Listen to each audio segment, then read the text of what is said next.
My name is John Klein. For those of you who don't know me, I'm head of the Division of Biostatistics, professor of Biostatistics. And what I want to do today is talk a little bit about some matched studies designs and how they're useful in medical research.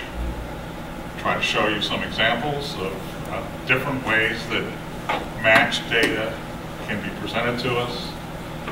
Give you an idea through some examples of how to analyze it in a very simple way, and then show you a little bit about what goes wrong if you don't analyze it correctly, how much information you use.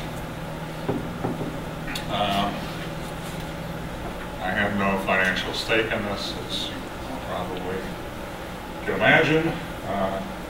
If you haven't done so, Haley has a form for you to fill out that allows you to get CME credit. So what is a matched pairs design? Well, as it says, we have observations that come and they're matched. We have an observation of a treatment, and we have an observation of a control. These could be on the same subject. They could be on subjects, as we'll see, that are matched on some characteristics. They could arise naturally in biology, the pairings. They could be artificial pairings. They could be coming from large studies. And I'll show you some examples as we go along. We're doing the design by pairing a treatment and a control patient or animal together in the hopes that when we do this, the only difference between whatever it is we're measuring on the treated and the control person is due to treatment. It's not due to any miscellaneous factors, like maybe they're older in one group or younger in one group. Everybody has their own control. The only difference is what we have. And we can then make comparisons between treated controls on like subjects.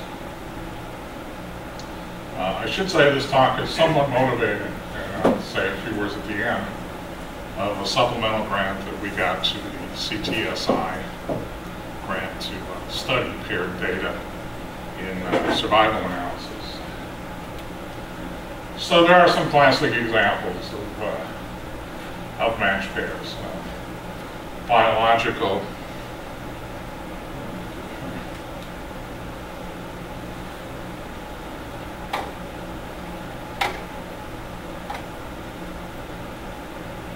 some examples of biological matching, classical examples that were used in the literature to improve healthcare.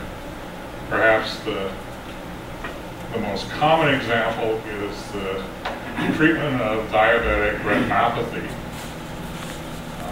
using laser surgery, where they punch holes in the eye and try to improve vision using lasers. And the original studies that were done there, they took diabetic patients that had diabetic retinopathy in both eyes. They randomly selected one of the eyes. They gave them the laser treatment. They did not give them the treatment in the other eye. And then after various periods of time, they measured how much visual acuity they had and found out, using this, that those that were given the laser treatment had a much longer time until they lost vision in their eye than those that were not given the treatment. So here, it's a biological matching on patients. Each patient is their own control. Everything that's done to the patient, if you're giving them insulin, if you're giving them, Actos, some other drug, whatever, would be the same for both eyes. And we can then make comparisons between the individual eyes within the patient very easily. Another example of a biological matching was a study that was done looking at skin grafts on burn patients. And originally there was a question of whether patients with extensive burns should be given skin grafts from donors that they were HLA matched on, or whether it was not important to match them on HLA. So what they had were patients with extensive burn grafts. They got 2 donors for them, one that was HLA matched, one that wasn't. They then gave them the grafts, and they waited until the time at which the individual graft failed and made comparisons. So the comparison is on the same patient. The degree of burn and other factors are similar for both the matched and the unmatched observation, and we can then readily make comparisons. Each patient is their own control. The first study I ever did, a long time ago, over 30 years ago, was a study at Ohio State that was looking at a surgical device to find tumor cells for surgeons. They had a little pen-like thing that they developed that could make radiation counts within a surgical field. So they wanted to see if this could be used to find tumor cells. So what they took were mice, and they implanted in one flank of the mouse a tumor. They let it heal. And then they injected the mouse with radioactive iodine. Now, it's well known that these tumors that they have grown would pick up iodine, so that they should have higher radioactive counts than the tumors than the other side of the mouse where there was no tumor. The experiment was complicated by radioactive iodine being absorbed in the thymus. These were, tiny little mice, I think it was, and it was hard to hit the right vein to give them the dose of this drug, so the actual dose of iodine they got was much different from mouse to mouse.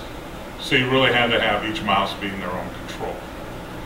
And I'll show you how to analyze this data a little later on in this presentation.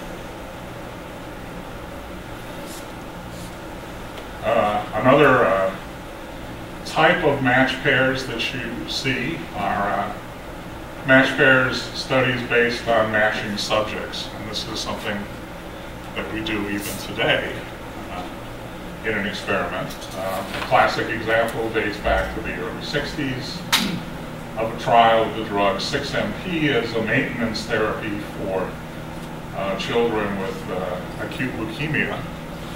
And what they did here was they were doing a multi-center trial.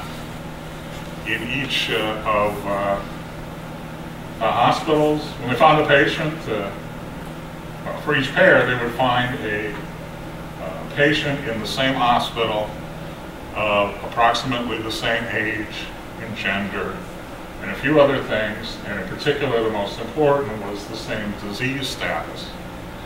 And then they would have 2 patients that were similar in terms of these factors. They'd flip a coin. One of them would get the placebo, one of them would get the drug.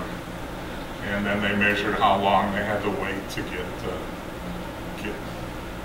a relapse. So you can see that in any kind of study that you want to design, you could do a similar thing. You want to take and match patients and then randomly assign one to treatment, one to control, and follow them. We'll talk about that a little more in a second. Now, you can also use match studies in retrospective designs. This comes up occasionally where we have a very large cohort of patients. It could be perhaps data from Medicare if you wanted to study a particular effect. We use this with data from the transplant registry occasionally, where we have some 200,000 patients in the registry, and we want to study some treatment that is relatively infrequently given. So one way to do the analysis is to match each one of the control cases, each one of the treated cases, to a control case based on a number of factors. And those factors could be the factors that we think are prognostic for what disease outcome is. So that each pair has the same set of these risk factors. We don't have to make an adjustment for them. And then we do the analysis on this set of matched pairs of data, and we exclude the rest of the data that's there and only do the analysis on this small group. So I'll make a few comments in a minute about why this is good, why this is bad. It's particularly used when we need to collect some additional information. And perhaps the additional information is something where we have to go back to individual centers or individual patients to find out something that wasn't included in the original database. And obviously we can't do that for all 200,000 patients or 10,000 patients if we select on certain characteristics. But if we have a smaller group, it's feasible to go back and do that. So logistically, it's a reasonable thing to do. Yeah, when we do prospective studies, the studies, to be able to use a match pairs design, there are a few characteristics or things we have to think about. First of all, we want relatively homogeneous populations that we're going to be matching patients within. If the population is very heterogeneous, then it's going to be very difficult to find a match for a given patient, and we're going to have very small sample sizes because we can't match everybody. So if we have relatively homogeneous populations, it's easy to find matches. Or on the other hand, we can only match on a few characteristics, and we just kind of hope that everything else is basically matched. So those are a few things to think about in prospective studies. The design in a prospective study, again, we get to compare like patients to like patients. We can collect additional information on a smaller group of patients than we can if we were taking every patient that came in. Or in a retrospective study, if we, again, took everybody available to us, it would be difficult to collect additional information on them, where it's easier on a smaller group. Many clinicians that I work with seem to think that another reason to use a matched study design is it's easier to understand what's going on. When you match a patient and a control, you can kind of look at the data and see which is better. So the analysis may be a little slow. There are some disadvantages. If you're doing a retrospective study, like I talked about with a big data set, and you're matching patients within that big data set, you don't necessarily use all the data. So you're throwing a lot of data away. Throw away cases that you can't find a control for because they're a set of risk factors you want to match on are just not found in anybody else in your database. Or you may have 5 or 6 cases that have similar covariate values, and there's only 1 or 2 controls at all possible. So you're kind of stuck. You can't really use all the data. If your outcome is the time to an event, there's a technical reason you can't use all the data, and that is that when you match pairs, if the outcome is time to death, what you want to know is which one of the pairs live longer. And if one of the pair with the shortest observation time didn't die, and you want to compare that to somebody that died at a later time period, you can't do it. There's no information there whether that guy that was lost to follow-up would have died before or after his pair who died at a later time. So even though you have pairs, you're kind of tricked into thinking you have a bigger sample size than you really have when you have survival data. Another problem with matched pairs designs in retrospective studies is that you can't examine risk factors that you use to match subjects on. Why is that? Well, if you're just looking at the mean age and you matched on age, the mean age by definition is the same in the two treatments because you made it that way. So any risk factor that you want to look at in a secondary analysis or an additional analysis, you're just kind of out of luck. And sometimes when you do this, and you have a large database and you go in and you match patients in that large database, the outcome will depend upon how you matched. If you had say 1,000 total cases and 50 of them were given the treatment and you were going to match on age, well, you may have multiple controls that you could match that person to. And depending upon how you go about matching, you're going to get a different answer. Okay, if you match. So that's not good. If you try to match on something that's highly correlated with what the outcome is, and you have multiple controls that you can pick from, you're going to end up getting something that just doesn't reflect what the real state of reality is for you. Now, if you're going to do a prospective study where patients are coming into the clinic or the hospital or whatever, and you want to match patients, then it's perhaps not as difficult as the retrospective case, but there are some problems. The biggest problem is logistics. You need to find for each patient their match. And maybe you decided you were going to match on something you thought was highly prevalent, or you thought you were going to match on, say, gender, but somehow you were in a clinic where it was only males that were coming in. Well, there was very few females that were coming in. You may have a hard time matching the females while it's easy to match the males.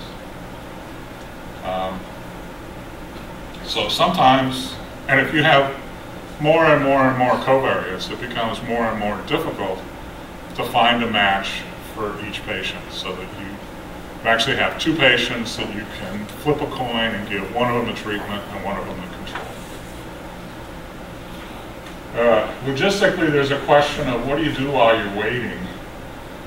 I mean, here, you have a patient that comes in, they have a particular set of covariates, you want to treat them, but then you got to wait around until you get their partner that comes in with the same set of covariates. Patients don't come into the clinic already matched. It may take you a while to find the match. So what do we do with this first patient that came in? Do we give them a treatment and hope later on we're going to find a match, or not? So that's a problem. And that leads to the question of how do we go about randomizing. It's easy to randomize once we have the pair there. If we have to randomize when the first of the pair comes in and then wait around, we may end up getting something that's not quite random at the end if we have to withdraw the person that we randomized first.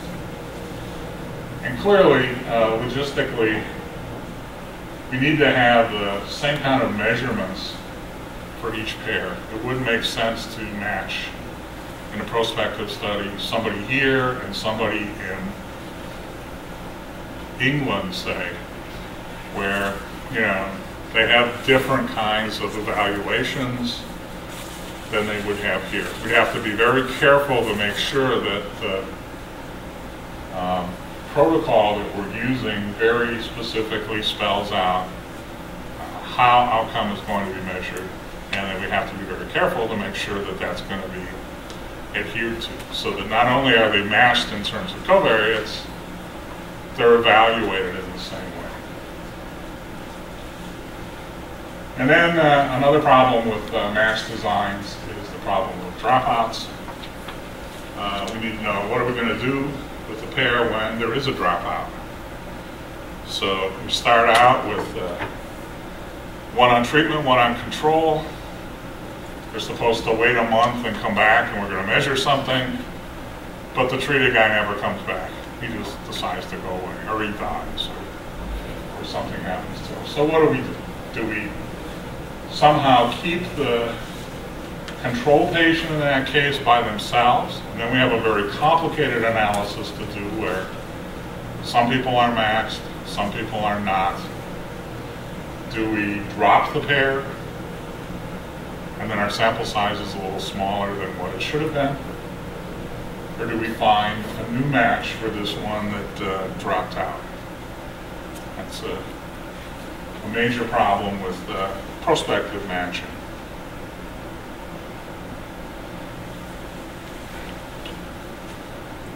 Now, there are obviously alternatives to matched designs. If you really believe that patients are not kind of clones of each other in terms of treatment, and that's really why we're matching, is because they're not. That all those that we would give the treatment are kind of clones of all those that would have gotten the control. We think that there's a difference. So we can adjust for some of these things that we're matching on using some kind of a regression model. Could be a linear regression, could be a logistic regression. We just take everybody, we don't match. Maybe we're going to get a bigger sample size, and we adjust for these risk factors using that kind of analysis. We could stratify our analysis by sort of risk factor groups. So we could do an analysis for males comparing treatment and control, an analysis for females comparing treatment and control, and then put them together into one overall analysis for everybody. So comparisons are made in like groups instead of within pairs. Or what a lot of people are suggesting now is we use what's called a propensity score. And of course, we could have a whole talk on propensity scores, but the rough idea here for a propensity score is we sort of ignore what happened to the patient. We're taking patients now that are not matched. We look at all possible risk factors, and we see what risk factors predict whether they got the treatment or whether they got the control. And from that model, we then come up with a probability prediction of how likely it would be that a patient with a particular set of characteristics would have been assigned to treatment. And of course, 1 minus that is the chance they'd be assigned to control. So, for example, if we wanted to adjust for age, gender, race,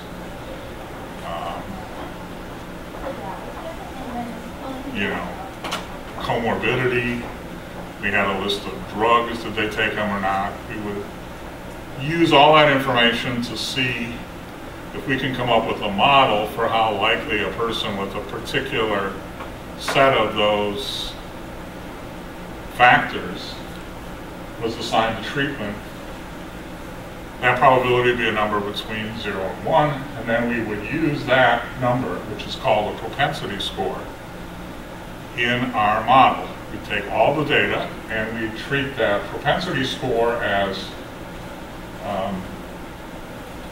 the only variable we would look at in a regression, or we could stratify on quantiles, for example, of what that propensity score is. We could match on that propensity score. There's a lot of different things, but we've kind of reduced everything to that propensity score, and then we use that to do our sort of after-the-fact matching. Propensity scores are used a fair amount for large databases, but you can use them in almost anything.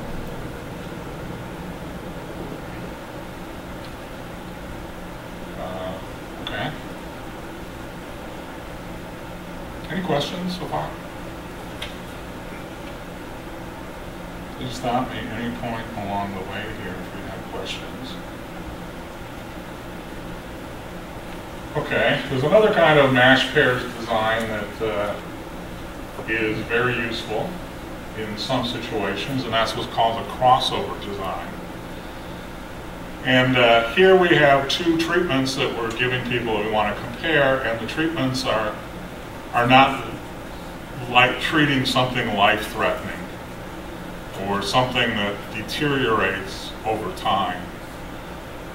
So we could be comparing two kinds of skin cream. We could be comparing weight loss on two different diets.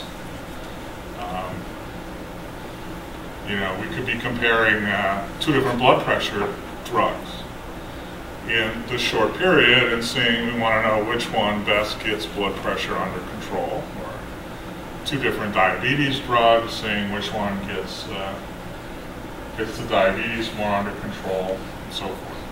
Okay, we couldn't use this if we were treating cancer and we wanted to compare two kinds of chemotherapy, because really that was death, because that just won't work. So we randomize patients to one of two different arms. One arm is they're given treatment A first, and then we measure their response. And then we let them go back to doing whatever they were doing before we gave them this drug. So if it was a weight loss program, maybe we get them on weight loss plan A for a month. We measure how much weight they lost.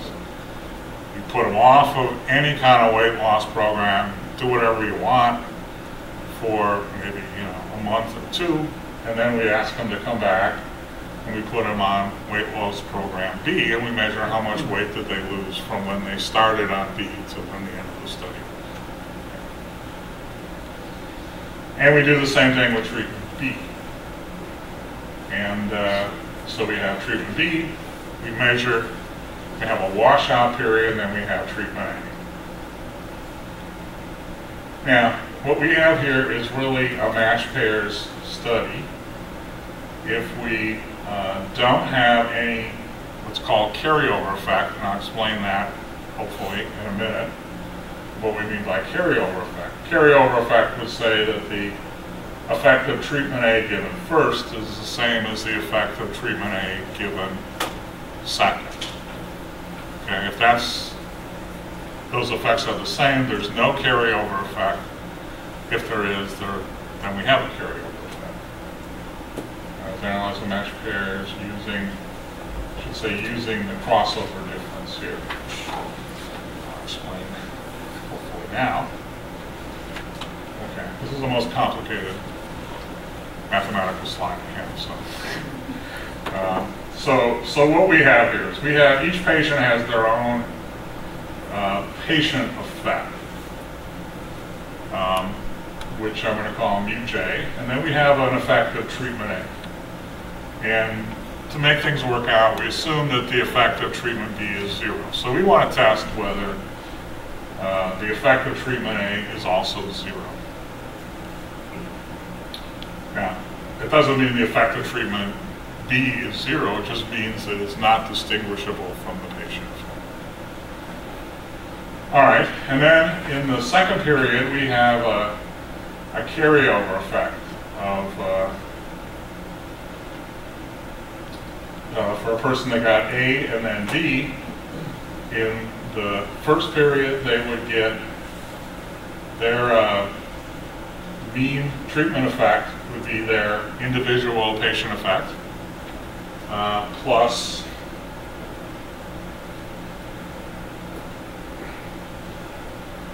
the effect of getting treatment A. For this guy in the first period, it's just their mean patient effect. For a guy that got A and then B, well, tau goes away because in the second period he got B, but this is a possible carryover effect of A. So whatever you did A, maybe a learning effect, which happens quite a bit when you're doing things in psychology. You gave them the same test. If you take the test twice, you learn kind of what's expected of you, so it's a little easier. So this is the carryover effect from A. And for this guy, in the second period, he's got his patient effect. He's got the effect of getting treatment A, because that's what he got. And then a possible different carryover effect from getting B in the first period. Now, you subtract the effect of A from the effect of B, you get what we have over here, tau minus lambda A or tau plus lambda B. You can see if lambda A and lambda B, there's no carryover effect, then if I want to test whether there was a difference in the effect of treatment A, all I have to do is test whether tau is 0, and this is a paired test. On the other hand, if there is a carryover effect, then I'm kind of screwed here. So I can see if there's a carryover effect by adding together the values that I got for the person in the first period and the second period, and then I get what I have over there with the sum. And you see the sums are the same if lambda A and lambda B are the same. And if lambda A and lambda B are the same, then that says there is no real carryover effect. The effect of getting A after B is the same as the effect of getting B after A. So there's maybe a learning effect, but it's the same for both treatments. So what you usually do when you analyze this kind of data is you compare the sums in the two arms using an independent test, like a regular plain old t-test. If there's no carryover effect, then you can go ahead and use something like a paired t-test, assuming the data was normal here. And if we have a significant carryover effect, well, then we can just use the data in the first period to make comparisons. So we lose a little bit of information. We lose sort of what happened in the second period. So the crossover design, when there is no carryover effect, is useful and is another example of a paired test.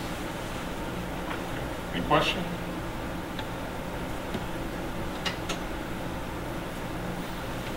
So when there's no carryover effect, as I said, we need fewer patients if we're going to do a crossover design than if we did a parallel design where we just randomize people to the two treatments.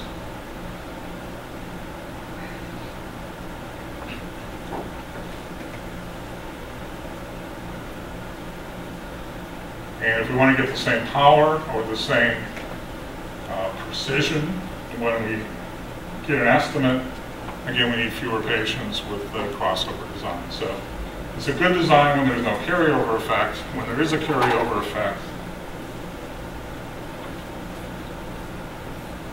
then we have problems.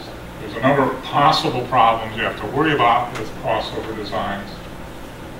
Patients that drop out, so they get treatment A in the first period, and then they're gone, you never see them again. You don't have treatment B to compare them to. Makes things simpler, or make more complicated, and decreases the amount of power that you have So usually you do these kind of things when the waiting time between A and B is small. These designs are not reasonable for diseases where the patient may deteriorate over time because kind of by definition there's going to be a carryover effect. The analysis is, as I point out here, to me seems simple, to some of you may seem complicated, so it's a little more complicated analysis. Sometimes you have to worry about whether there's an effect of just the patient deteriorating. That's what's meant here by patient by treatment interactions.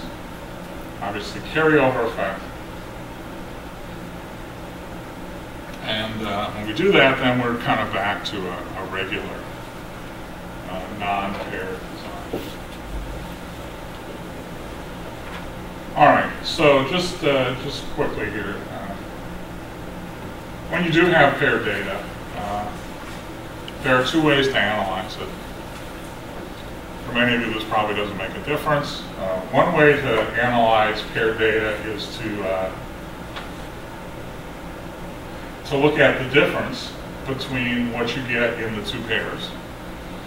So you take the treated minus the control, and if there's no difference in treatment, then the difference between the treated and the control on the average should have a mean of 0 or a median of 0 or whatever. So you start out by first reducing it to kind of a one sample problem by taking the difference between treated and control and then test whether on the average you're getting 0. There's some classical tests that are available. A lot of these you can find on the internet. You just plug in your data and I'll give it to you, and I'll show you a couple of these, the last 3. And the tests here are the paired t-test, the sign test that I'll show you in a minute, the sign rank test, and McNamara's test if you have binary data.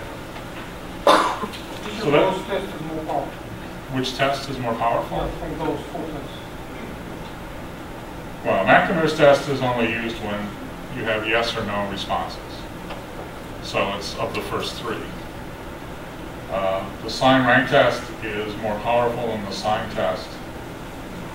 The paired t-test may be more powerful than the sign rank test. It depends whether the data is coming from a normal distribution, bell-shaped kind of distribution, if you measured everybody, or if it's skewed or whatever. So it's hard to say comparing those two. In most cases where the data is normal, the paired t-test is probably slightly more powerful. But for small sample sizes, the paired t-test is highly dependent on what the underlying shape looks like.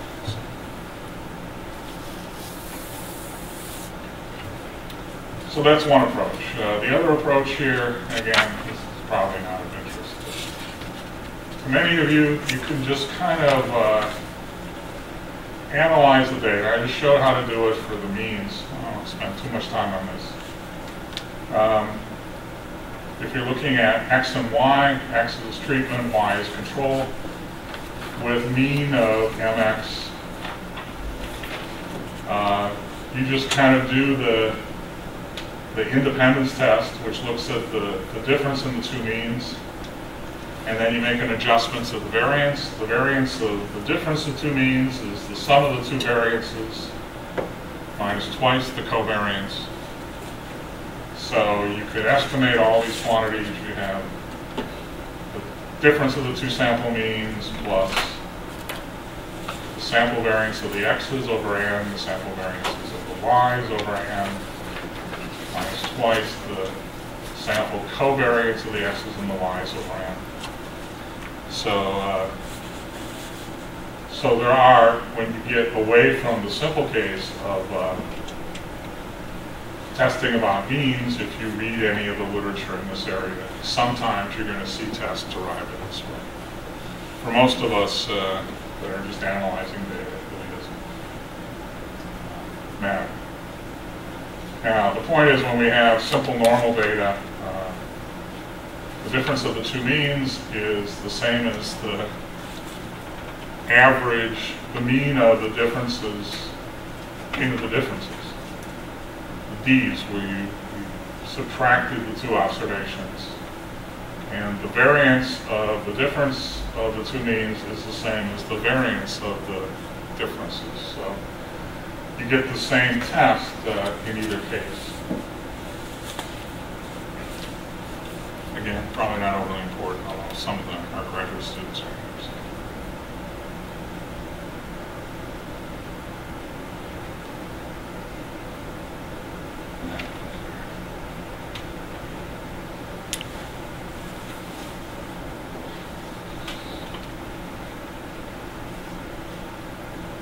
Okay, so what is kind of important here is a little quick look at what happens when you use the wrong test. And I see this quite often when I go to talks. People that clearly have paired data and they're using a non-paired test.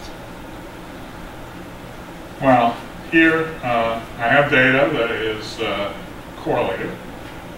In this case, a sample of 20 pairs, and the data is simulated from a normal distribution with a common mean and a standard deviation of 1 and a correlation of rho. Now, rho measures how associated individuals within a pair are. So usually if we're doing an unpaired test, we're assuming that the value of rho is equal to 0. And when we have a paired test, we assume that there's some correlation between individuals within a pair. Now, you can see here that I have two columns. I have the value of rho, and then I have what the type 1 error is if you have an unpaired t-test. So you incorrectly used the test that assumed you had independence. And then what the type 1 error is if you used the correct paired t-test. Now, the null hypothesis is true, so all these numbers should be 0.05. And this is basically telling you how many times would you reject the null hypothesis when there is no difference between the two means using these correlations. And you can see that if we start at the top, when the observations within a pair are negatively correlated, we reject too many times. We should be rejecting about 5% of the time, and just by using the wrong test, you increase about 15% of the time when rho is minus 0.9. So you have too many rejections when there is no difference. And of course that number gets better. It should be 0.05 for the paired t-test. You can see all the way through it's pretty close to 0.05. As we get closer and closer to 0, which is independence, then we get closer and closer to 0.05. And then if we start at the bottom on the second column, when the observations are positively correlated, we think we have a 5% level test, and we really have a test that has a much lower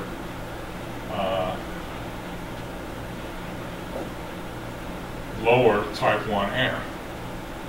And of course, if it has a lower type 1 error, that means we're less likely later on, if we have differences in means, to reject the null hypothesis. So the test is kind of out of whack. If you think what you're doing is getting the right test here, you don't get the right test when you have correlated data if you use the plain old t-test instead of using the paired t-test. You just kind of missed the boat here.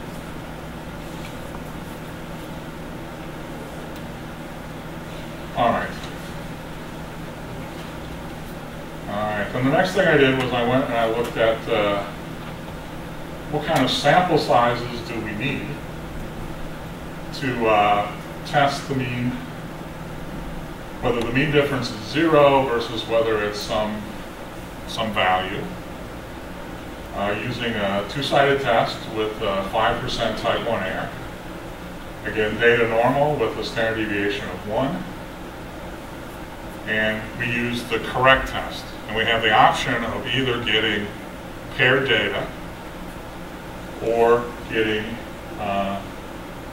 unpaired data. And with paired data, we use the pair t-test. With unpaired data, we use the standard t-test. And you can see here that, again, this depends upon how correlated the observations are. So if you have observations that are negatively correlated and you want to define, I cut this off, okay. The first two columns are a 0.05 difference, and then it's a 0.1 difference for the last two columns. So, well, we start at the bottom. If you look at the bottom, you need 128 patients total, 64 on each arm, to be able to say that there's a 0.05 difference with 80% power, using a parallel design where we just randomize patients to one treatment or the other. If we do a paired design, now we have the number of pairs. Now it depends on how you're pairing things. If you're pairing so that each pair has two patients, then the total number of patients you have, you got to double this. But if you were sort of looking at, let's say, the diabetic retinopathy study, this would be the number of patients because each patient would have two bodies. So you can see that when the observations are positively correlated, we need fewer patients. If the correlation was 0.5, then we need 34 pairs rather than 128 patients, and that would come to 68 total patients, or 34 on treatment, 34 on control, as long as they were paired, which is a substantial savings over the 128 that we have if we had this in a parallel study. Okay. Does this make sense?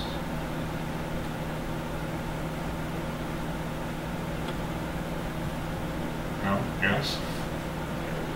So the point is that, you know, the farther you get away from independence, assuming you have a positive association between the two measurements, you can get away with having fewer patients. Using a parallel design, using a paired design, provided you know, you can deal with all the logistical problems. Okay, so let me show you just briefly, I know time is almost up here, the three tests that I talked about, how they work. Again, I'm going to go back to this this mouse study, and here's the data. So we have data on the control flank of the mouse, and we have data on the tumor flank. And we want to test whether these are the same versus whether the one on the tumor flank is higher or not. So the test, we would start by looking at the difference between the treatment minus the control, the tumor minus the control. And we get the numbers in the next column, 4, 57, and so on. For the sign rank test, what we need to do is to take these numbers without their sign and rank them from smallest to largest. So the smallest number we have in absolute value here is 4, and that gets a rank of 1. And then the next one is 10, and that gets a rank of 2. And then 11, that gets a rank of 3.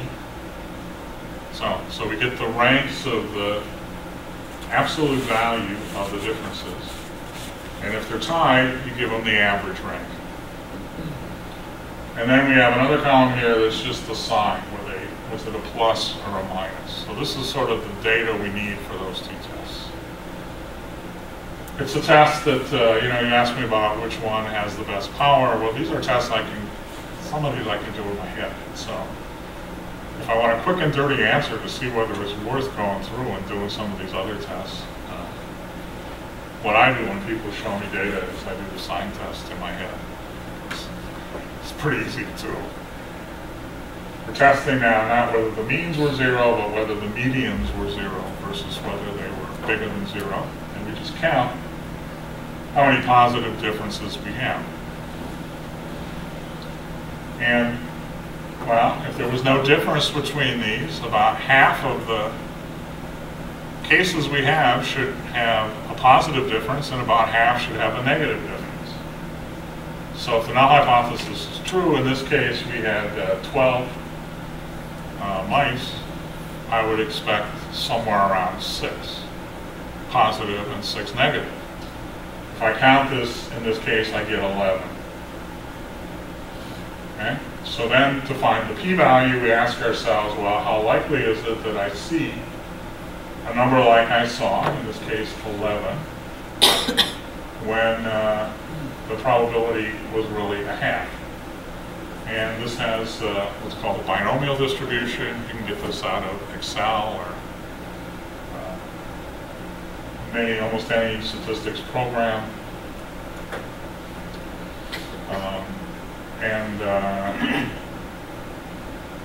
We just compute that probability. If you have a large sample size, well, I have an approximation here using the normal distribution, which you can read. In our case, in this simple example, we had 11, so we want to know what's the chance that we saw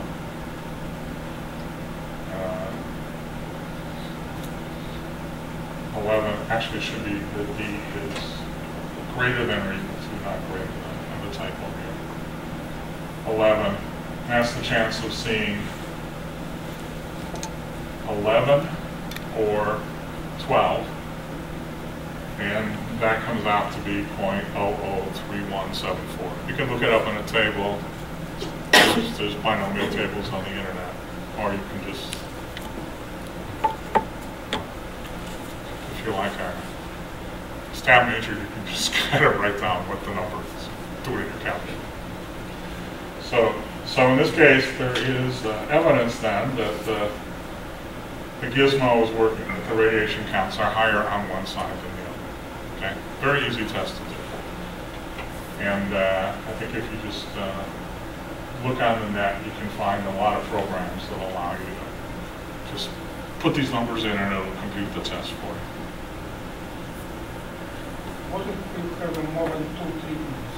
If you have more than 2 treatments, the number of pairs increases exponentially. If you have more than 2 treatments, then you don't have matched pairs. You have something else. It could be 1, 2, 3, 1, 2, 2, 3, 1, 3. There's 4 pairs. I know, but we're talking about our matched pairs. Yeah, 2 treatments. If you have more than 2, then you can't. There is a version of the sign test that does it. It's a little more complicated. All I'm talking about today is the case where there are only 2 treatments and it's matched. If you have 3 treatments, there are versions of these. I think there's something called Moods test that would do that, where it makes comparison between 1 and 2, and 2 and 3, and then it combines them together in the right way to get an overall test statistic. Okay. The Wilcoxon sign rank statistic is another test you can use here. This tests the same thing, it just says it's a little more powerful. What you do is you add up you compute the ranks of the absolute value of the differences, as we did back here in that rank of difference column. And then you go through and you add up the ranks associated with the plus.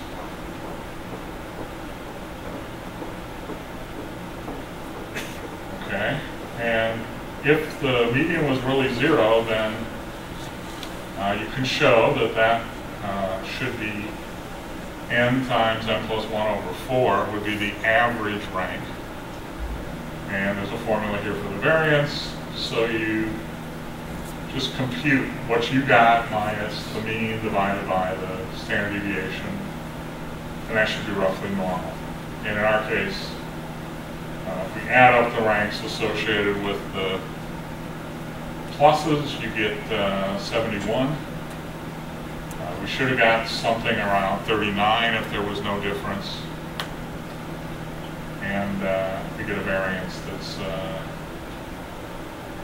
162.5, so you get a p-value that's, again, pretty small. Now, of course, anybody in their right mind could look at the data and tell you that there's a difference here, because there's only one out of 12 where it went in the wrong way. Okay, McNamara's test comes with binary data. We have the comparison of two. Here's an artificial example comparing two skin creams. McNamara's test, you look at, you throw away those where they're yes, yeses and no, nos, because they don't tell you which one is better. And out of those kind of where people made a choice, you just compute the chance that they liked cream A better than cream B. So you have a total of 70 cases where somebody made a decision, and 25 of those they liked treatment A, I think it was. If there was no difference, that should be roughly a half. So you then look at the probability of seeing that number or more, and you can come out and get the p-value. Again, McNamara's test, there are calculators you can get on the web and do this.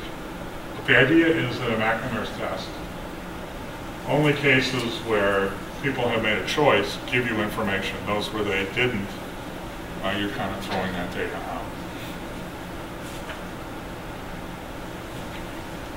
As I said, we have a supplemental grant looking at paired data with survival data, and coming soon there'll be a web page that'll have more information on that. So in summary, these designs are useful.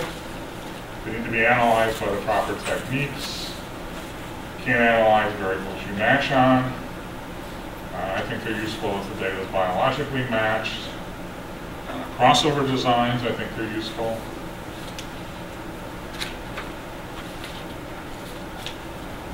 They may not be best when you have large databases and you're drawing samples from there. They require more work logistically. When patients drop out, that's a big problem. And it's also much more complicated here to do point and interval estimates in these paired designs. So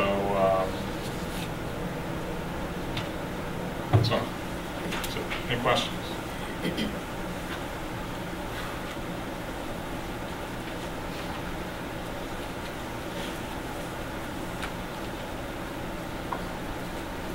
Still, I'm coming to my question. How to do the same test to have more than 2 treatments? 3, 4, 5. Is it possible or not?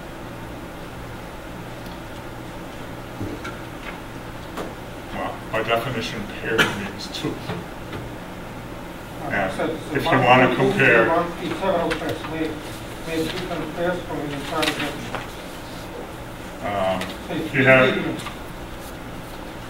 have 3 pairs.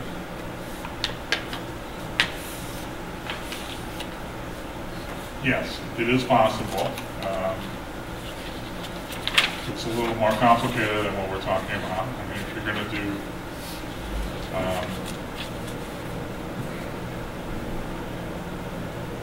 if you wanted to do okay,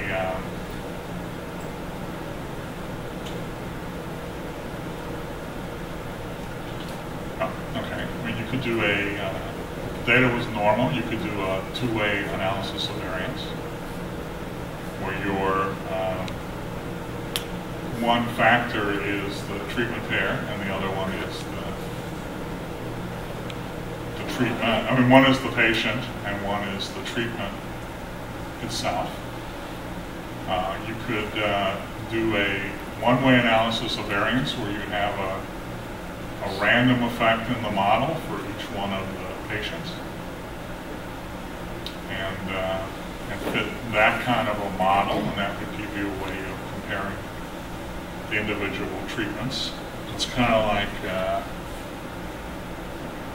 it's hard to write about the formulas.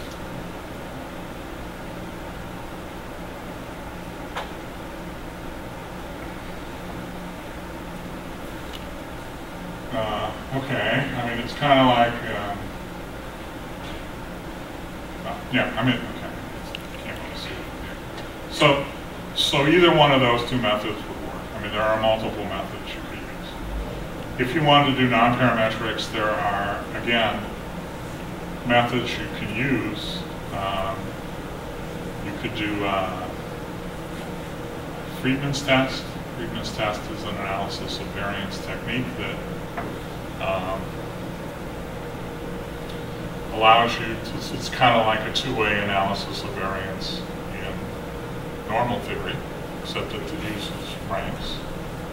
And you have to rank things a little more appropriately. What you do is you rank within each patient, you would rank the three treatments, 1, 2, or 3, depending upon the magnitude of the response of that treatment. And then you look at what the average rank was in those groups and compare those. So it's the analog of the sign rank test. There's a similar test called Mood's test that, as I mentioned, kind of looks at making two-way comparisons using the sign test and then averages those in an appropriate way. So there are a lot of different tests. I mean, they're more complicated than what these are, but there's certainly tests that are available.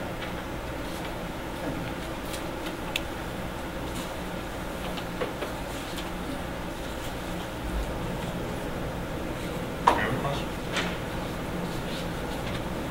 Okay, well, thanks for coming.